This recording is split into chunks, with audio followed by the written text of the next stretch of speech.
Alright class, so now we'll be discussing about cell cycle, what cell cycle is. So from here only you can define cell cycle means basically it is the life cycle, okay, it is the life cycle of a cell, right?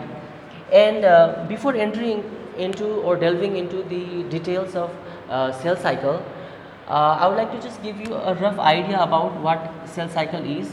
If we consider this is a cell, okay, then the life of the cell is actually divided into some phases, okay. Okay, so basically you see the whole cycle of the cell or the life of the cell is divided into two phases. One is interphase and the other is mitotic phase. Okay, interphase is the predominant phase in which the cell prepares to enter into the cycle in order to multiply, while the mitotic phase is the phase where ultimately cell is ready enough to divide. Okay, so this in a very short is called cell cycle. Now we have to understand what kind of cell enters into cell cycle. Okay, so basically what kind of cell enters into G1 phase and then the whole cycle goes on. For that, let us consider A, B, C, D, E are the type of cells. Okay, now what are those kind of cells? Okay, so let us first talk about proliferative cells. Okay, so these proliferative cells are basically those cells which can proliferate, that means which can multiply rapidly. Okay, and even with a small stimuli from the growth factors, this cell enters into cell cycle. So what are these cells? These are epithelial cells. Epithelial cells of our skin, our GI tract, or even our kidneys. Okay. Now the second type of cells here you can see are semi-permanent resting cells. What are these? So basically these are the cells which have already differentiated. Okay. Basically see, liver cell which is hepatocyte and the stem cells in the bone marrow are already in a state which don't want to change, okay, unless they are given high level of stimulation or high level of growth factors, only then they can multiply. For example, if you cut your some portion of the liver, that will you can regenerate that portion of the liver, right?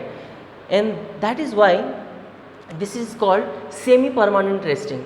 Okay, and like I said, A could have entered easily to G1. B, in order to enter into the G1 phase, needs more stimulation.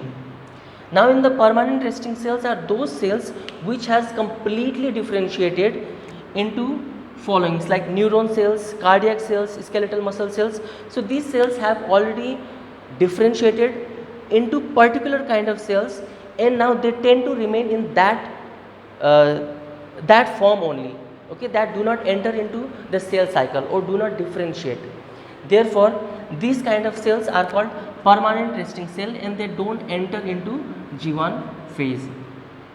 Now what else don't enter into G1 phase?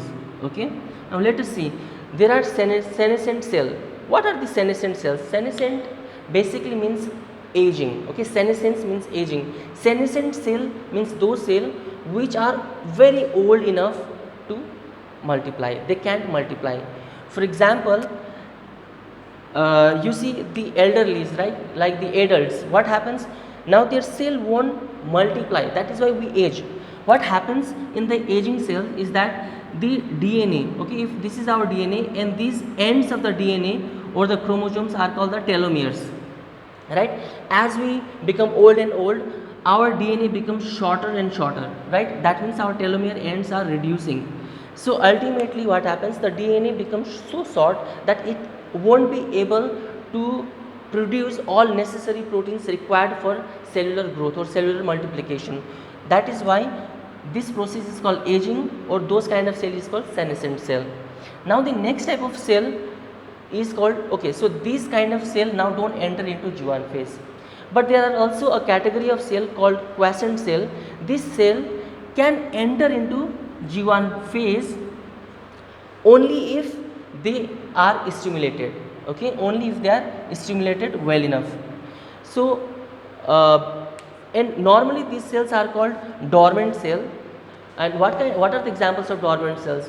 For example, let's say there is a big injury in my hand, right, and the blood capillaries are all damaged, the nerve is damaged. So what happens, ultimately there is no blood circulation in my this part of hand, basically means there is no nutrient to these tissues, right, and this is called necrosis or dying of the cells. So those cells, because of the lack of nutrients, won't enter into the cell cycle, right, won't enter into the cell cycle. So these are called quiescent cell. Now hyperactive cells, what are these cells? Hyperactive cells are basically the cancerous cells, right. Even with the small stimulation, this can easily enter into cell progression. That means they can easily enter into G1 phase, okay, they can easily enter into G1 phase and so on in multiplication. So these are the type of cells, and based upon their these features, they will either enter into the cell or won't enter into the cell. So we basically need to know what kind of cell enters into the cell and doesn't enter into the cell. So thank you.